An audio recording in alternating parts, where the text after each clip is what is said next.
Just remember who you are, that your life is like an egg, that if an egg is broken by an outside force, life ends. But if it's broken by an inside force, life begins. This is the limitless model that I talk about in my new book that Sam was talking about. If you are not getting a result in your life, you have a limitation in one of three areas. Either in your mindset, your motivation, or the methods you're using. So what I can appreciate about Sam's approach is he takes a very holistic view on transformation and real change. That it's not any one element, it's all of them combined in a synergistic way. Where all three of them connect is what I call the limitless state. Your mindset is what you believe is possible. But if you have a limitation there, like I did, because I was the boy with the broken brain, if you have a belief that you're not smart enough, that's going to affect all your results. These communities are so important, especially now, because there's so much negativity out there, right? To be around people that encourage you, that inspire you. Well, Sam himself is kind of like the Professor X. He's very exceptional, in my mind, so I'm learning a lot from his models and frameworks. With great responsibility comes great power. When we take responsibility for these 8 areas, we have great power to make them better. We're redrawing the boundaries and borders of really what's possible in our life. Difficult times, they could define you, they could diminish you, or they could develop you. You decide. Welcome, Jim. Thanks for having me, Sam. I've been looking forward to this. It's good to see you again, my friend. What's it like being in New York at the moment? That's a good question. Fair. Well, first of all, I hope everyone who's tuning in is safe and they're strong and sanitized and all that good stuff. It's a challenge for New York City in general. I came here because it allows me to exercise my focus and my concentration. It's easy to focus and concentrate, and when you don't have a lot of distractions. But here in this city in general, it's allows me to exercise those muscles. But yeah, we're safe, and so we're very grateful for that. So have you been still in your homes and apartments, or are you allowed to go out into the street? Yeah, I live between New York City and Los Angeles. We chose to cocoon here because family close by. Yeah. We are allowed to go out on the streets, but we keep it very, very brief. And so we keep we're just better to be safe right now. And so for me, honestly, it's, although I had to change 2.5 months of travel, and I had 23 conferences that, disappeared. I'm an introvert, and so I've been preparing my whole life for this. This is okay for me. I love the connection here, though, absolutely. And I see we have a full house today, so I'm excited about talking about how people could become limitless in a limited world. Absolutely. Yeah. So in Australia, we've just released the restrictions this week. So it was this weekend. Okay. And it started yesterday, and I noticed that people were out in cafes, and streets were just streaming with people. It was surreal. And It's a nice sunny day here in Sydney, where some of our attendees are from. Mm-hmm. So it's nice to get that sense of freedom, but we also felt a sense of freedom when we did go into shutdown, strangely enough. I don't know what happened psychologically, but a lot of people felt like there was no pressure to return calls, emails, to work. Excellent. But look, we'll kick it off. There's a lot of people that would know who Jim Kwik is, so he needs no introduction. But I just want to tell everyone that in an ever-growing world where information is flowing faster than the speed of thought, really our ability to expand the capacity of our mind is now essential. Absolutely. I felt like we crossed that I felt like we're on that cusp of evolutionary change in the last couple of years. And it's no longer survival of the fittest. I think it's survival of the smartest. And, you know, how you define smart comes down to how well you focus, how well you think, how well you study, how well you recall, and how well you read. Mm. And we've been told for many decades that our brains are a source of limitless potential, but nobody has ever come along and shown us step by step, you know, how to tap into that limitless potential of our mind.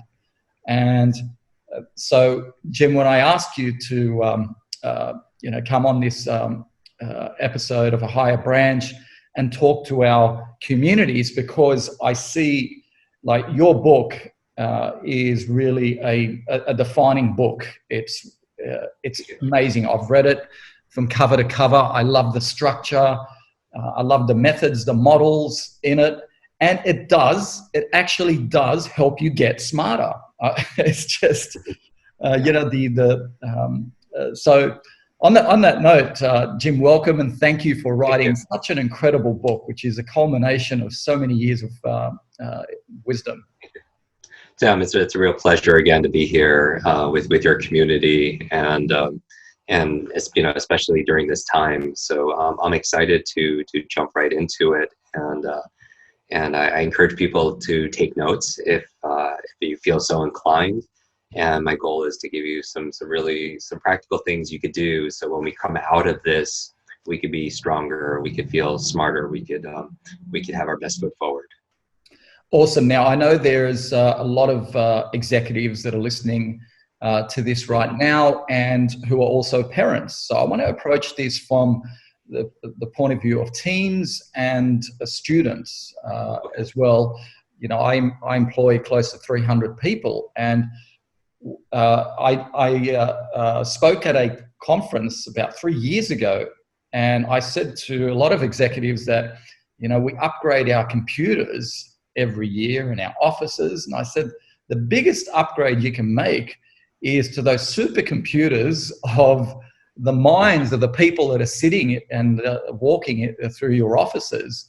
So for me personally, the book will be distributed to all my team, because I want them to upgrade their mind, and not just for, you know, the business purposes and business objectives, but I want them to make an impact in their personal lives, and I want to lift the average.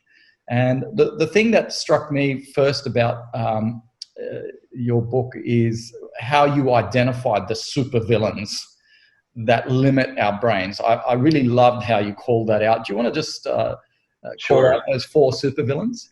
Yeah, absolutely. So I believe that some of the forces that hold us back are driven by technology, and I have a deep appreciation for technology that allows this to happen right now. We live in an exciting time. Sometimes where we take it for granted that we have access, unfettered access to the world's information. But along with that, it helps amplify also some of the things that might add undue stress on our minds and our peace, for ourselves, for our families, and also for our teams also as well. So I talk about 4 digital supervillains, the horsemen, if you will, of the not the mental apocalypse, but it definitely has an effect on our own mental health and mental performance. And so the first one is digital deluge, and I tend to alliterate everything and use mnemonics and use the same letters to help them become very easy to remember. But the reason why we go through these 4 is first, it's awareness, knowing that they exist, so that we know that it's something that we could deal with, so they're not invisible to us. So digital deluge is this information overwhelm, this information anxiety. Nowadays, the amount of information is doubling at dizzying speeds.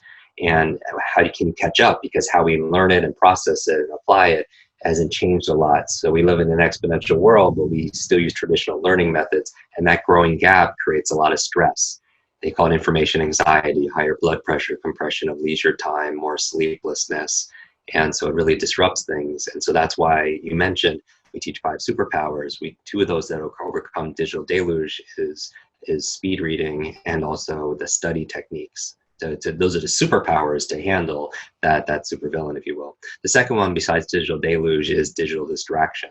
How do you maintain your level of concentration to get things done in a world full of rings and pings and dings and social media alerts and app notifications? How do you concentrate? So that's why we talk about the power of focus in the book. And then you have digital deluge, digital distraction. You have digital dementia, which is a new term in healthcare, where doctors and researchers are finding we're outsourcing our memories to these external memory devices, and these smart devices keep our to-dos, our calendars. It remembers all the numbers for us, and not that, I mean, how many phone numbers, Sam, did you did you used to remember? Pretty much. Yep. Just all of them. But how many phone numbers do we know now? Maybe one or two or three at best. And not that you want to memorize 200 numbers, but it should be concerning. We've lost the ability to remember one, or a PIN number, or a conversation we just had, or something we're going to say, or a meeting, or someone's name. And I believe in business and also in life, two of the most costly words are I forgot. I forgot to do it. I forgot to bring it. I forgot to say all those things. We lose time. We can lose some trust. Maybe hurt a relationship. So that's why the largest chapter in the book is actually on human memory, which I happened to write in Greece, because I found I wanted to not only base Limitless based on the latest brain science towards accelerated learning and human performance. I also wanted to know, what did ancient cultures do before there were printing presses, before there were computers to store information. And I found out that the mother of memory, the goddess of memory, her children were the 9 muses of science, literature, and art.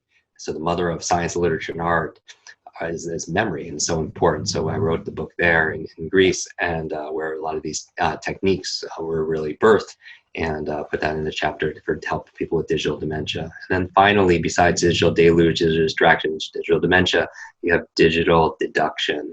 And digital deduction is a term that I coined because I realized that working with clients, everyone from children with learning difficulties to aging seniors that are at risk of dementia. I lost my grandmother to Alzheimer's, so I'm very passionate about it. We actually donate 100% of all the author proceeds to this book to educational charities and Alzheimer's research, 100% of what comes to me. So very passionate about it. But digital deduction is they're finding children don't have the analytical ability of previous generations. And they suggest the research is that because of technology is doing the thinking for us.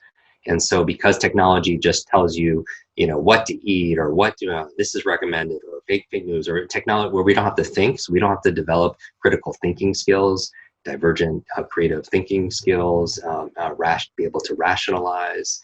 And those are incredibly important superpowers to have today. And that's why we do a whole nother chapter on thinking. And so those are the 4 supervillains I wanted to call out, so that we see how it is affecting us individually, and also our families, and also our businesses, our teams. Because you're right, we are the asset that is for entrepreneurs, for those managing teams or a family. It's collective, mind power of the group. Now, Jim, just on that, to digress, do you have a program for teams? Have you? I remember a couple of years ago when I spoke with you, you said you were developing one, or maybe you had already developed one. Do you actually have one?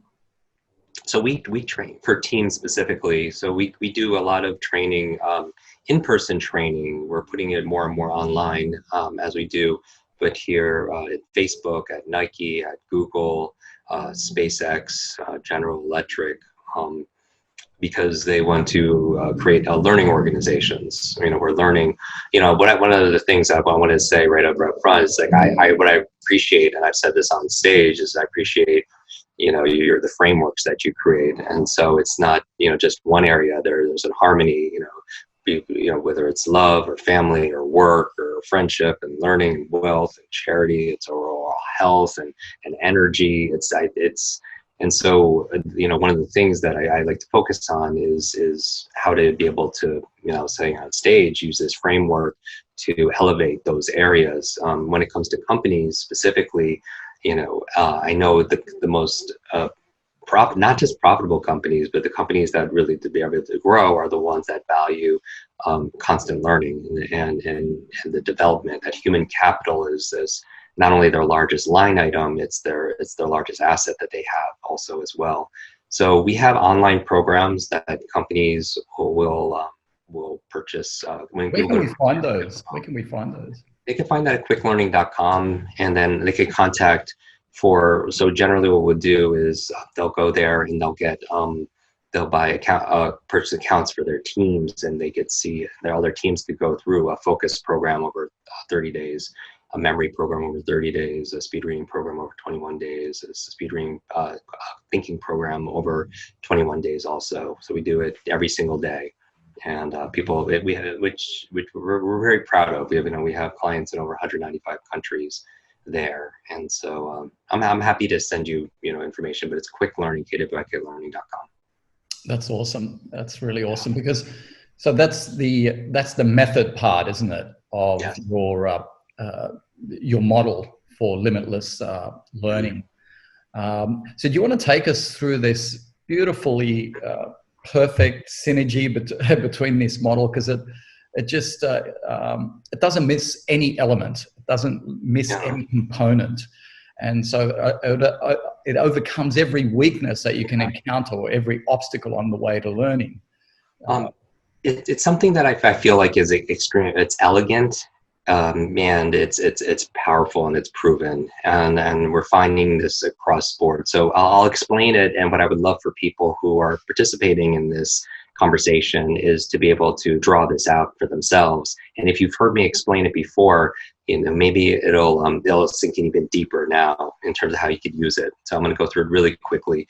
And all that people have to do is just draw 3 circles, 3 intersecting circles, Venn diagram. Kind of looks like Mickey Mouse with 2 ears that cross over a little bit, and then a face. So you have 3 intersecting circles. People could think of maybe the Olympics, but you have 3 of those circles. And so these are 3 M's. And I want everybody to think about, so it's personal to you. Think about an area of your life where you feel limited. Now, being limitless is not about being perfect. Limitless, the book, is the essence of it is advancing and progressing beyond what you believe is possible. And so that really is the goal. And so, but think about an area of your life, or you could use somebody else's life that's close to you, a partner, a family member, a teammate, where you feel like you're stuck. You're not making the progress. It could be in any of these categories that Sam teaches about, so it could be in love, it could be in family, it could be in your work, it could be in your level of contribution. What area are you not making progress in, where you feel like you're in a box almost? And that box is 3-dimensional, right? All boxes are 3-dimensional. So the 3 forces that keep you in that box, and these are the same 3 forces that will liberate you out of that box. And these are the 3 circles. So the first one, and I just made them for simplicity, 3 M's. And the first one is mindset. Now, mindset I'm defining as your assumptions and attitudes about something. It could be your attitudes, assumptions about the world. It could be your attitudes, assumptions about health. It could be your attitudes, assumptions about work. It could be your attitudes, assumptions, most importantly, about yourself. And so what would fall in this circle are things like what you believe is possible would be part of your mindset. What you believe you are capable of, because you could believe something is possible for Sam or somebody else, but you might not believe you're capable of it yourself. What would also fall in this category is what you believe you deserve. So the last circle, the last M, maybe the one on the bottom, is the methods, as you discussed.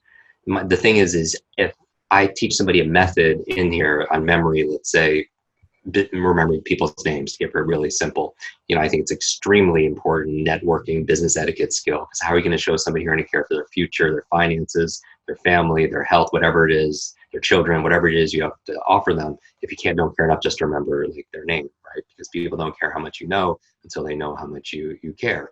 But I could show you the method for remembering names.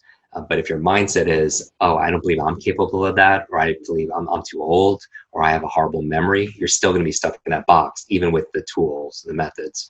So that's why mindset is important. Now, the second M is your motivation. Your motivation. because somebody could have the mindset that this is possible, and they could have the methods, they can know what to do often, but they're not motivated, so they're still stuck in that box again, right? And so when I talk in mindset, I introduce a term like lies. I talk about the 7 lies to learning that are generally widely globally accepted lies. And when I say a lie is an acronym, like most of the things I teach. Yes. Limited idea entertained. Limited idea entertained is not necessarily the truth that you're not smart enough, or your child's not smart, whatever it happens to be, or your teammate's not capable enough. But it's a limited idea that we choose to give energy to and think that it's the truth when it's really just BS. Belief systems, right? And so I talk about the 7 lies to learning, and it also happens to be the 7 lies also for keeping us from accessing more of our real potential. Things like genius is born. So I introduce the 7 lies, and then I also introduce the truth in terms of the research suggests, and then I introduce a new, more empowering belief that maybe genius isn't born, genius is built, right? And something that's more empowering, and then because that. If somebody just believes that genius is you're either born with it or not born, and I'm not just talking about IQ, I'm talking about, it's just financial genius, or their wealth, genius, their charity genius, their love genius, whatever they're excelling, right? If you feel like it's just innately born, then you're not going to try. That's going to keep you in that box. Well, there's lies also around motivation also, and motivation for most people, it's just a warm bath where you just have to keep on warming it up. You might get motivated, and then the next day, you're still not doing the things And I'm obsessed with the question, what's the difference that makes a difference in terms of why do some people consistently take action, and why do some people who have good intentions and really, really want to, but they still don't do it. And initially, Limitless was a book completely on the last circle. It was all on methods when I was about to turn it in. And when I was about to hit send, to my publisher, I asked myself a question. I said, okay, this is 28 years. This is my life. I've never put out a book for 3 decades. Is this the book? Like, will 100% of the people who read this book get the results that I promised them? And my honest answer was no, because it was missing those 2 other elements to the framework. It's a really great book on methods, on how to speed read and solve your problems, make good decisions, on how to support your children and studying and focusing and all that, but without the 2 other things. So I made it 3 books in one. So motivation for me, there's a formula for sustained motivation, and it's P times E times S3. And I'll just give you a brief summary of what this is. P times E times S3. For those things that you wanted, common sense is not always common practice. Like we kind of know what we should be doing, in all these areas that Sam talks about, but we don't do it. And so one of these 3 things is usually missing. And so let's deconstruct this. If we were going to design the ultimate motivated human being, like it's like a thought experiment, what are the elements that make somebody consistently follow through? And because that's the only evidence that somebody is motivated. If somebody could say they're motivated, someone on your team or a child could say they're motivated, or even you could say you're motivated, but if you're not doing the thing, it doesn't matter what you say or what you feel, it's what your example, right? And so the first thing I would say is you need the P, which is purpose. And I don't mean necessarily a life purpose. I mean the purpose for doing that action consistently. And so otherwise you're not going to follow through. And I also mean that it's not just, okay, let's use a simple example like, all right, well, the event I spoke at, it was like amazing. It was an incredible feel in the room, and then some most incredible faculty on areas like health and wellness and energy. Individuals like, let's take David Goggins, right? Astonishing. And so he has a purpose for working out the way he does, all the time. And it's not just an intellectual thing. And for people who succeed, let's use working out as an example. We all know we should move, and exercise.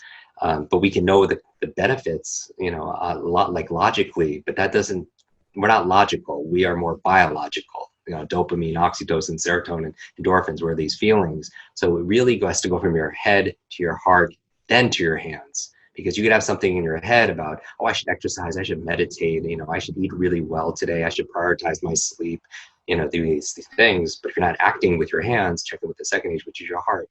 So I believe purpose is a feeling. and it's a feeling of feeling the reward that will come from acting, and maybe even the consequence of not acting. And if you can't get a feeling on either of those, maybe you shouldn't be doing those things. Like maybe those actions aren't aligned with a value that you hold dear. And so maybe it's, if we're talking about time management or where you put your energy towards, I believe the most important thing is to keep the most important thing the most important thing.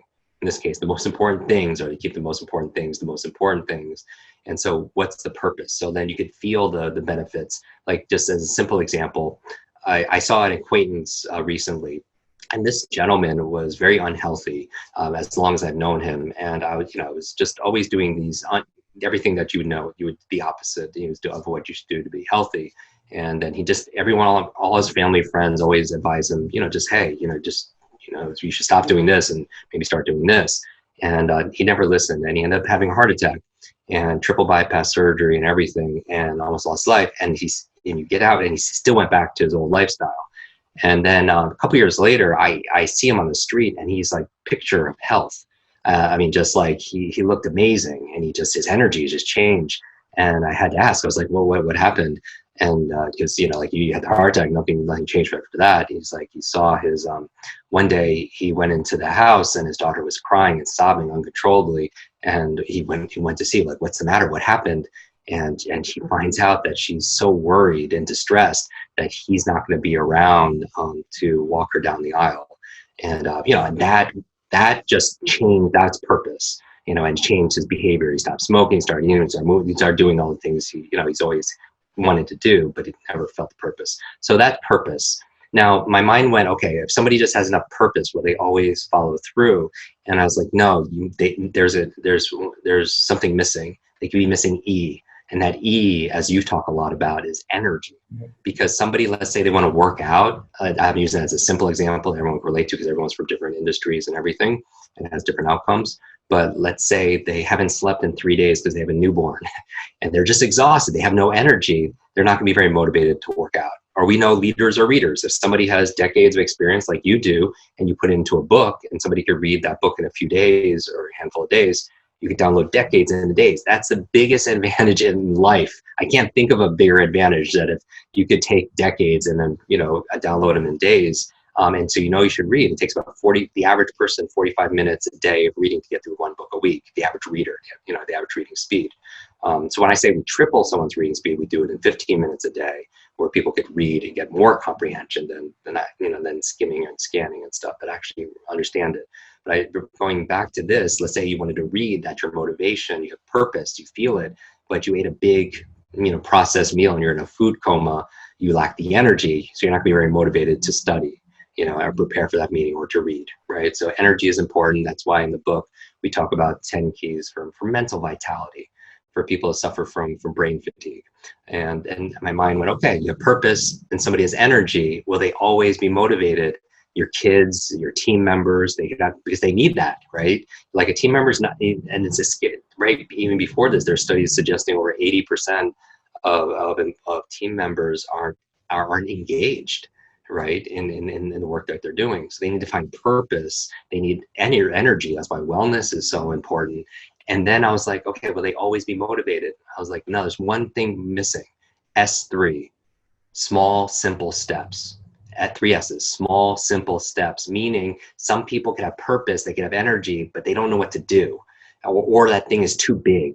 Maybe it's I want to create the next $1 million business online, or I want to have the perfect body. I want to meet my soulmate and live happily ever after. Whatever it is, maybe it's just too unclear or too intimidating, and a confused mind is not motivated. A confused mind doesn't do anything. So a small, simple step in the example of working out. Maybe working out an hour a day is way too big for somebody who doesn't do that consistently. Maybe a small, simple step is putting on your running shoes. Maybe that it's reading 45 minutes a day. That's like, wow, how do I go from not reading, maybe reading one book a year to reading 45 minutes a day? Maybe that's too big of a step. A small, simple step is opening up the book or reading one line in a book. Because I believe little by little, a little becomes a lot. Inch by inch, it's a cinch. Yard by yard, it's just way too hard for people. And so how you get your small, simple step, your S3, or your children's S3, or your teammates' S3, ask a simple question.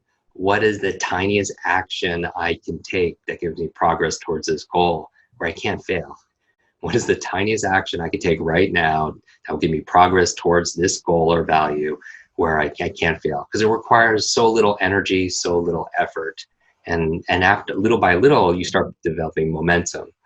And then, so that's motivation, P times E times S3. So you have mindset, motivation, and then finally you have the methods. And then, so now we go through a process where people believe it's possible, they believe they're capable, they believe they deserve it. They find purpose in this, in reading or remembering or learning or marketing or any area, investing. And then they have energy, and then they have small, simple steps. Then you can give them the method, which is really the process, where mindset is the possibility, motivation is the purpose, then the actual methods is the actual process. Now, to put a little, a check mark on this, where you see mindset and motivation cross over, I'm going to give you 3 I's, is inspiration. Mindset and motivation, where they cross over, you have inspiration.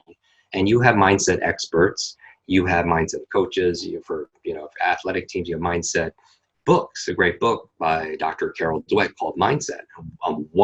It's a must read for leaders, educators, parents, must read. Mindset, right? And you have motivational speakers and motivational books. And where they cross over, you have something called inspiration. You have inspirational speakers, inspirational books, inspirational movies. You watch an inspiring movie, it changes your mindset about what's possible, and it gives you some energy, right? And so it's inspiration, but you have inspiration, but you don't know what to do because you don't have the method, right? And where mindset crosses over with method, you have ideation. Mindset is you believe it's possible and you know what to do, but you're lacking the motivation. So it just stays an idea, and it's ideation. And where motivation crosses over with methods, you have the 3rd I, which is implementation. Implementation. And I have this right here. I could just show people. So it looks something like this. I don't know if everyone could see this, but you have mindset, motivation, where all 3 of them come together. You have the 4th I, because with motivation and methods, you have implementation, and so you're doing it, but you could still be stuck in that box because you're only going to be able to achieve what you believe is possible, or what you believe you're capable of, or what you believe you deserve. The 4th I is where everything comes together in the middle, and that is integration. Right there in the middle is where all 3 I's and 3 M's come together. And you have a 4th I, which is integration. Integration, like integer or integral, it means you're whole. And integration is just who you are. And that is the goal for Limitless. That's the limitless state. And so I know you like frameworks, and I'm a big admirer of yours. Especially the 2 of the ones we've talked about in the past. But that's how I look everything through. And so if I'm looking to create limitless teams or limitless kids, I'm looking at it through the lens of this framework, or myself. If I feel like there's a gap between where I am and where I want to be, and I'm not making progress, then I say, okay, everyone can do this. It becomes a tool, a lens to look at through, a blueprint to look through where you see it. And it's like, okay, where's my gap here? Where am I limited? Because most limits are learned, right? I was for people that know my story, like I was broken, but I was installed. Like one of my adults said that, that's the boy with the broken brain. And then that label became my limit. It put me in that box. So most labels are learned. We learned our beliefs. We learned our habits. We learned our methods. Maybe those methods need to be updated for today. New investing, new methods for health, new methods for reading, new methods for memory, new methods. And so when you are stuck, you could go through and say, is the limit in my mindset? Do I not believe it's possible? No, I believe it's possible. Do I not believe I'm capable of it? Do I not believe I deserve it? That income or that relationship or that, whatever it happens to be. Or am I limited in my purpose? Am I not feeling that allow myself to feel that those feelings, the purpose? Or am I limited in my energy? Am I spending time with energy vampires that are stealing my energy, my dream? Am I just so stressed? And stress consumes an immense amount of energy, like fear, especially what's going on right now, uses a lot of energy. Or am I making it too big? Do I need to break it down and just don't overthink it? Like, let's simplify. What are the small, simple steps I could take right now? Or am I just using old methods or unconscious methods that aren't getting me where I need to go? And it becomes a framework for role modeling people who are successful, because you can say, okay, what's their belief about this? You know, what do they believe they're capable of? You know, how are they tapping into their purpose? What are they doing for energy and fuel? You know, what are the small, simple steps they're taking on a daily basis? Or what are the methodologies for investing or teaching or health and wellness or learning that they're applying? So everything falls in that model for me. And that that model can be applied now, 5 years from now, 10 years from now, 20 years from now. So this is what I love about the frameworks within the book, because it gives people the blueprint. Like you said, there might be a book on mindset that's written 15 years from now, but if you know how to bring it all together using your models in the Limitless book, it's just perfect. And the other good thing about the book, and you're very generous with it, is that you've referenced a lot of other books for people to read, which are relevant for that particular topic. So absolutely love that. So what I might do now, if that's okay with yourself, Jim, is just to get some questions answered from some of our people. So the first one is from Alex. Alex writes, are you able to give us an insight on how kids' brains work and how parents should adapt to best interact with their kids? That's wonderful. Alex Blank. I actually see everybody in here. So I see Alex here as the attendee. It's a great question, Alex. And so, yes, absolutely. I'm actually writing right now 2 bonus chapters for the book, and we're almost done with them. We'll finishing them up, this next couple weeks. But it's Limitless for teens and Limitless for children. And so these are bonus chapters we're offering digitally. So when people go to Limitless book and we have their email on file, because they submitted their receipt information, we're going to send digital copies to everybody there. And so this is what I'm very excited about, because while I love working with adults, a lot of what I'm doing is teaching them. I'm trying to unravel bad habits and unlearn bad habits of mindset and motivation and their methods, right? And so to be able to work with children before they install these beliefs, or they install these poor ways of reading or studying or focusing, it's something I'm very passionate about, especially with what I went through. So going back into this, there's so many touch points for this using this framework. I'll just go through a couple of them. The best thing it's been my experience working with children for my whole career for almost 3 decades is first of all to first model the behavior, meaning that the children are always watching, and they're going to do what you do rather than what you say, certainly. And so that's first and foremost, because I believe the life you live are the lessons you teach everybody around you, children and otherwise. Even in business, you could preach something, but like a manager could preach something to his team, but the team knows whether that manager is actually living it also as well. So I would start always in alignment with that. Going into any part of this book, the 3 books, you could go into mindset. Talking about Dr. Carol Dweck's work, in terms of a growth mindset versus a fixed mindset. I know a number of people are familiar with that, but fundamentally it's saying, you're not rewarding, calling children gifted, or not calling them genius, or something that's saying that it's fixed, because what happens in terms of the research, I'm grossly summarizing this just in terms of time's sake, is that when they fail, which inevitably we do, right? We're never perfect. Then they feel like that it's fixed, that it's either something that they have or don't have, as opposed to rewarding them for, wow, that's amazing, the effort you put into it. You reward discipline, you reward effort, because if you reward and reinforce those, then we know that persistence and that consistently will always show up, so people can be able to produce, as opposed to a fixed mindset where they feel like they're either good at math or good at this, or they're not. And so that would be one area of mindset. For children also in the motivation area, this is a fun area to play in. Take any of those PE S3s, E especially, energy. a lot of children are, they need energy to be able to focus. So maybe sometimes they have an abundance of energy, but just, the things that we've talked about on stage that you could do for children in terms of giving them the great brain diet, in terms of what to eat matters, especially for their gray matter. And there's a whole area of science we talk about in the book called neuronutrition, that our brains have different nutritional requirements than the rest of your body.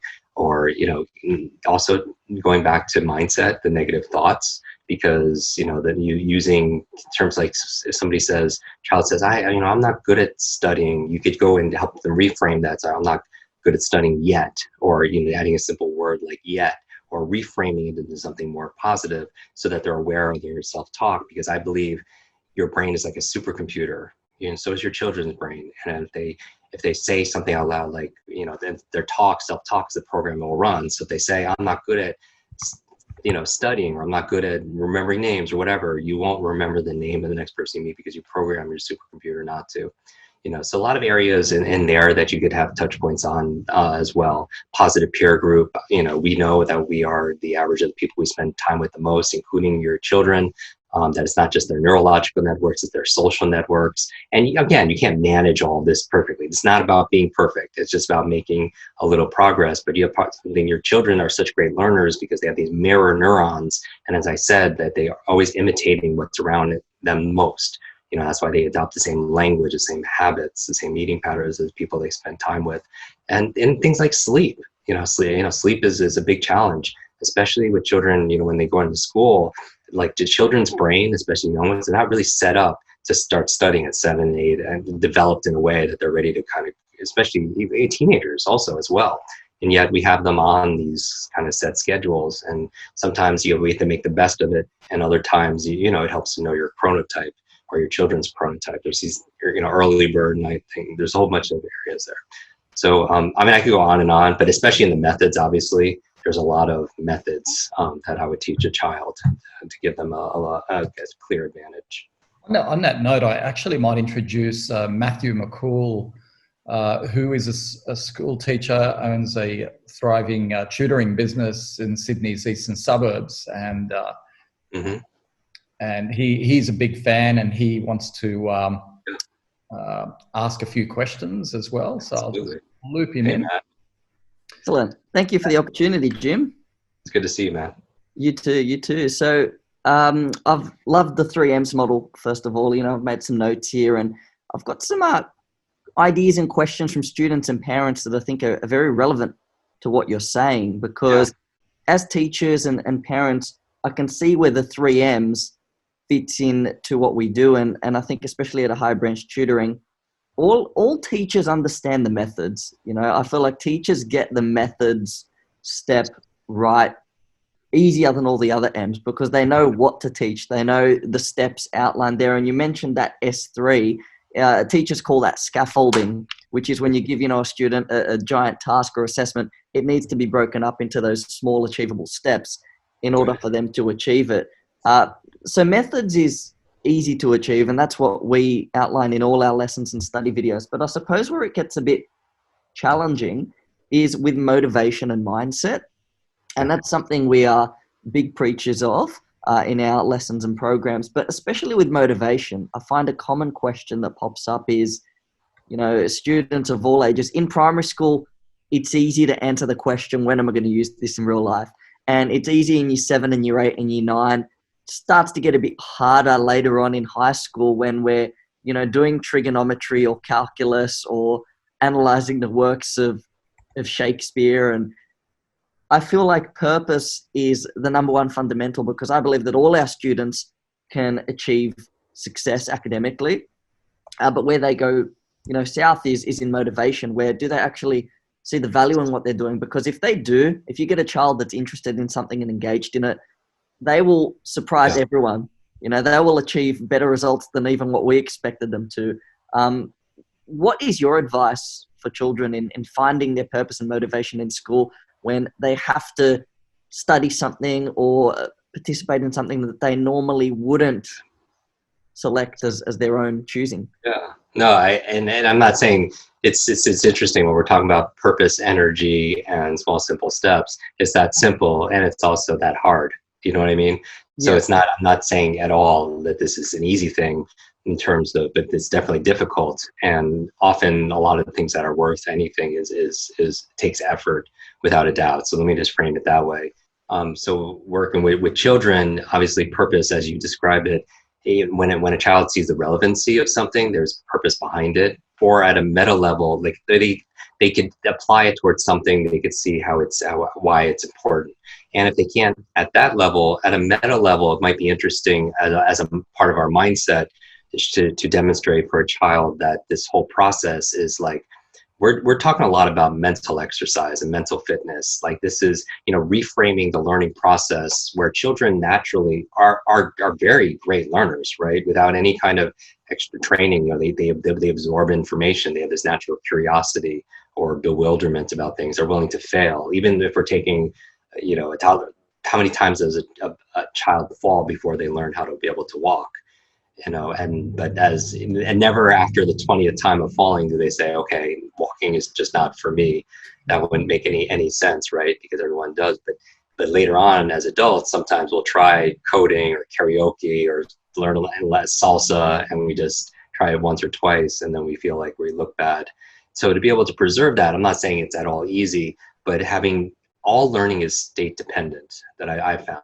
All learning is state dependent, meaning that the state you learn something in gets encoded in the information, and it not only helps you to remember it better, but it also helps you to be able to that state you learn it in is apt to help you to jumpstart that activity. So like when I was doing a talk in Silicon Valley a few years ago, and afterwards Bill Gates comes up to me. He was in the audience, and he asked me.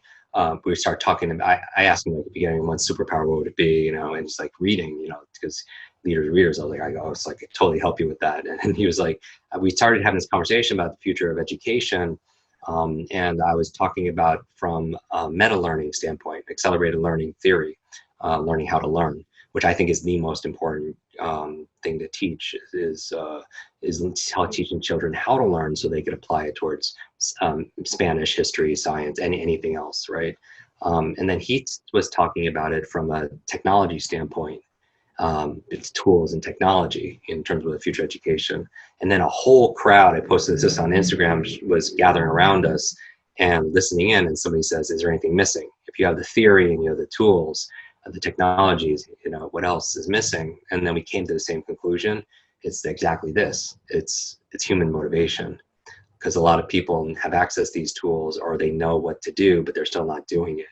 And so, going back to children, this love of experimentation, this love, and I'm really big on play and experimentation, as anyone has seen me on stage, where I make it as interactive. I try to tap into, these games with the big children, chronologically adults, to be able to play and engage. And then often I get kickback from pushback from somebody saying, oh, I stopped playing because I grew older. And I was like, no, you grew older because you stopped playing. And I think it's important for children to find challenge, to be able to, at a meta level in terms of mindset, we teach them that this challenge is normal, that this is something that they should embrace, just like as somebody would if they're working out, they're exercising their muscle, and they're not looking at the weights, upset at the weights. They're using this as an opportunity to challenge their mind, to get mentally fit, to be able to be playful, to come up with new solutions. And it goes back to a lot of growth mindset versus fixed mindset. But I think their purpose could be not the actual, it could be actually the learning itself, that they're building, in terms of focus and remembering things and understanding things, and a love for learning. I can't think of anything that would be more important to install in a child than a love for the process of learning, as difficult or as easy as it is. That and a sense of responsibility, meaning that I really do believe if I can install something in me, as when I was going through my learning challenges, I would be that I was 100% responsible for my life. Because I feel like if anybody of any age or stage believes that they are responsible for the world that they are creating, then they have, at least with great responsibility, they'll have great power to make things better. Yeah, definitely. I can see that. And that's why in a lot of our lessons, we incorporate real world activities so that they can, in a fun way, apply what they're learning to a real world task that then makes more more sense to them. But I suppose, you know, nowadays, students are learning in an extraordinary time, I feel, even compared to, you know, when I was 10 or 12 years old. Now, everything is so much faster. There's so much more information available. Kids are so busy nowadays with sport, co-curricular, learning a musical instrument. And on top of that, they need to maintain their, you know, social schedule, which used to be a lot simpler. You know, you just go and kick a ball. But now there's, you know, Snapchat, Instagram, there's all these other networks that are going off. If you could go back and give yourself one piece of advice, if you were, let's say, a student in school today, what would it be in terms of managing all that with your academics? Yeah, and so my answer would be, it's interesting because a lot of people's mind go to balance, and I don't use the word balance as much, because for me it denotes everything has to be weighted exactly the same, and that's a little bit stressful. But a harmony is an interesting thing for me. Even what's like, just like an orchestra, like not everybody performs the same amount of time, but it comes out as a beautiful art.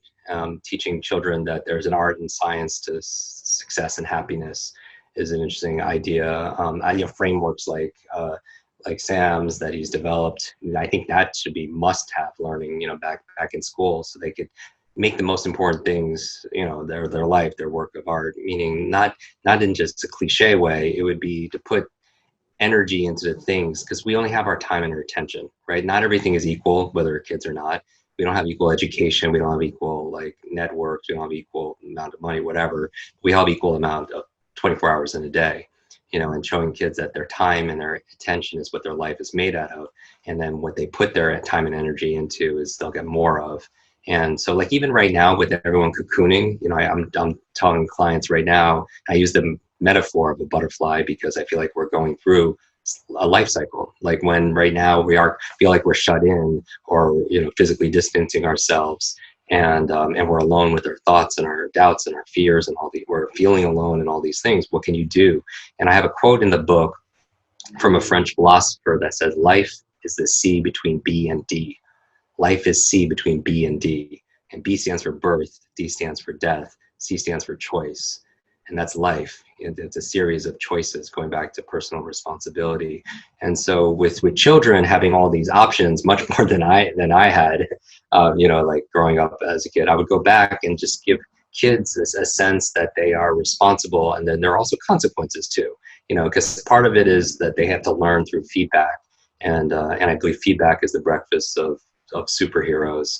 But also realizing that, you know, there is an opportunity cost with every choice and decision that we make, that we could put, you know, and one part of it is also giving children enough stimulus to see what lights them up. Like even as adults that come to me and say, I feel so burnt out because I'm doing so much. I'm like, maybe you're so burnt out not because you're doing so much. Maybe you're burnt out because you're doing too little of the things that light you up, you know, that make you feel alive. And so, you know, with children, giving them enough stimulus and novelty to see where their minds go and their hearts flow, and then helping them to nourish that, because what you nourish flourishes. You know, as opposed to for a lot of people I know, and I spent a lot of time on the other side working with seniors who, you know, at the later age, you know, stage of life. And you know, because I work with seniors and senior centers, helping them polish off their memories and such, I also hear a lot of regrets at that stage also. And the biggest regret at that stage, going back, is that they wish that they somehow limited their life because of expectations of other people. Like it was like they didn't pursue this relationship because of what people would think, or they pursued a specific career because that's what their parents expected of them, you know. And it's an interesting road. You know, and again, like learning sometimes, like life, is messy, right? So we're putting names and labels onto things just so it take some invisible things more visible, so we could have some, you know, hopefully some positive influence and impact on it. That's right, and I love the books behind you, and you know that just leads on to what one of our students said, and this is how I used to feel when I was in school. I wasn't much of a reader when I was younger. I liked my science and maths, but I always found reading to be a challenge. I was a slow reader, and a lot of our students have said to us, especially for English, their reading and they have to reread the same paragraph 3 times because halfway through reading it, they start thinking about something else. They don't actually absorb what they're reading. Is that because the content's not interesting, or is there techniques they can use to help them read faster, like you say? Yeah, there are two things I could give you really quick for individuals of any ages that read something, have to read it over and over again, or they read it and then they just forget it, or they go back and such. Two things that will help you get over that. First of all, there are these lies that I always talk about. There's a lie to reading is that faster readers have less comprehension, right? You would think if I asked you to read faster, you would understand less. Now we have a lot of data on this, and with students in every country in the world. And so we actually find that the faster readers actually have better comprehension because they have better focus. Because here's the thing, your brain is this incredible supercomputer. I'll tell you where distraction comes from. Your brain's this incredible supercomputer, and yet we feed the supercomputer when we read one word at time. Metaphorically, what we're doing is we're starving our brain, and if we don't give your mind the stimulus it's craving, it'll seek entertainment elsewhere in the form of distraction. So often we are distracting ourselves because we're actually reading too slow. It's like if we're driving very slow in your neighborhood or traffic, you're not really focused on the act of driving. What are you doing? People are sipping their coffee, they're singing, they're texting, they're having a conversation, thinking about the drive. They're doing 5 things going slowly. But if you're racing cars and taking hairpin turns, do you have more or less focus? You have a lot more focus. You're only focused on 2 things, the act of driving and what's in front of you. Same thing with readers. And so one of the ways to get that is using a visual pacer. So literally we've tested tens of thousands of individuals. When you use your finger to just underline, or a pen or a highlighter or a mouse on a computer, that visual pacer will actually help maintain your focus, and you'll read 25 to 50% faster. And you'll have better focus because you won't naturally go back and back skip, because a bad habit that we picked up back in school is regression and back skipping. So that actually, and don't take my word for it, everyone should just read for 60 seconds and then use their finger while they read, count the number of lines, and that number will be about 25-50% lift. Just as a quick tip. The second thing I would help everybody here is the questions that you ask are key. Questions are the answer. And I think in reading and in life, and most people aren't asking the right questions, or at least quality questions. Even when I'm talking about here, like every single chapter, back in school, remember you had to read all of those paragraphs, and at the end they give you the questions. And just basic test taking 101 is look at the questions first and then read. And then, because then there's an answer, there's an answer, there's an answer. Because when you ask a question, it stimulates that part of your brain. They call it a reticular activating system, RAS for short. And it just, your mind becomes a magnet with every question. And so, in the beginning, you notice in the beginning of every single chapter that we start with very specific questions so people could charge their reticular activating system. So then they're like, oh, that's the answer. That's why habits don't work when some people they do this, that kind of thing. And so asking questions, like whether you're reading a book or listening to a podcast or a conversation or a lecture, you always have the responsibility to stay curious. Like even if I'm in an audience waiting to go on stage, and people are asleep next to me because the instructor, I won't get bored with them. I will be like, wow, I'll be so curious. I'll be like, how's this guy boring every single person in this room all at the same time? That's fascinating to me. And I'll get curious about that. And so I would say when you're reading, to get the most out of your reading, if you want greater speed, use your finger while you read. If you want more comprehension, ask more questions. You ask more questions, you get more answers. Excellent. Yeah, I'm so passionate about this because my goal is to make this the most read. It's doing really well in sales, but I want to make this most not bought book, but the most read book. Because a lot of people buy books and it sits on your shelf and it becomes shelf help, not self-help. And people are buying a book is a very different skill set than reading a book. And some people are really good at putting books into the cart and buying them. But not many people are good at reading them. And my goal is when people go to limitlessbook.com, they get a 10-day video, audio companion course on speed reading, memory, focus. So that way that when the book arrives, their skill set is improved. In psychology, they call it a competence-confidence loop. And the more competent and skilled you get at something, the more confident you get. Like I don't play much golf, But if I could play golf like one of the pros, I'd be on the golf course all the time with my dad and my brother and everything. But I just don't do it, because I'm not very good at it. And so it's frustrating. But if I was good, just like reading is for a lot of people. And so that's why chapter 4, it's actually how to read this book and any other, how to read and remember this in any other book ever. Because if you watch Lord of the Rings or read Lord of the Rings, it's like the one ring to rule them all. I want this to be the one book to learn them all, because this book will teach you how to learn everything else after that. And I know if a child loves to learn, especially if they love to read, then that's going to be a huge advantage. Like when people see me with pictures of me and Oprah and Elon Musk and Bill Gates and, all these individuals, that came from Richard Branson, that came from our love of reading. Like I bonded with all those individuals over our favorite books. And I realized that commonality is they love to learn, and leaders are readers. And so that's why I wanted to write this book, to help people to read more, because I want to be an advocate for, reading. No, that's excellent. Thank you. Thank you very much, Jim. That's a perfect way to round off. I can't believe our hour is up, and it's a Sunday here, and everyone's looking forward to get out into the sunshine. But most of all, thank you for your time. The book is New York Times bestseller, #1 on Amazon. Every day it's shifting higher and higher across all platforms where it's sold. It's an incredible book. It's a beautiful gift that you've given the world, because like you said, because it teaches us how to read and learn for life, and not learn what's in the book. It's absolutely beautiful. It's, as I said, it's climbed to it's in the top 5 books of all time for me.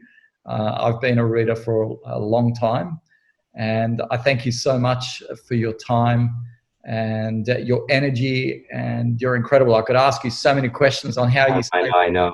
I just want to just thank you and your entire team and family for doing what you do, because I think in times of crisis, this is what the world needs more. Is they need community. They need people around them that I was talking about, a positive peer group, people that encourage them, that challenge them, that serve them, that support them, that cheerlead for them, that believe in them. And if you haven't found those people, then my recommendation for some people is to be that person for somebody else, and especially be that person for you. Be that person for yourself. And so I believe that, going back to choice, the power of choice, that these difficult times, again, they could define us, or these difficult times can diminish us, or these difficult times can develop us. Ultimately, we decide, every single day. And so my recommendation is, do not downgrade your dreams to, like everyone's like, when you're in fight or flight, chronic stress and fears suppresses your immune system, makes more susceptible to colds, the flus, the viruses. It's a whole area of science called psychoneuroimmunology. And I'm just saying, you don't want to give into fear, because, and this is why, don't downgrade your dreams to meet this current situation. What you want to do is, instead, I offer you another option. Instead of downgrading your dreams to meet this current situation, upgrade your mindset, your motivation, and your methods to be able to meet your dreams, to meet your destiny. But thank you for the great work that you do. Thank you for everyone who tuned in for this on a Sunday morning, to be able to share. And my final words are, I leave with this, is that I wish your days be full of lots of life and love, lots of laughter, and always lots of learning. Always learning. Cheers. Thank you very much. Thank you, Matt. Thank you, everybody.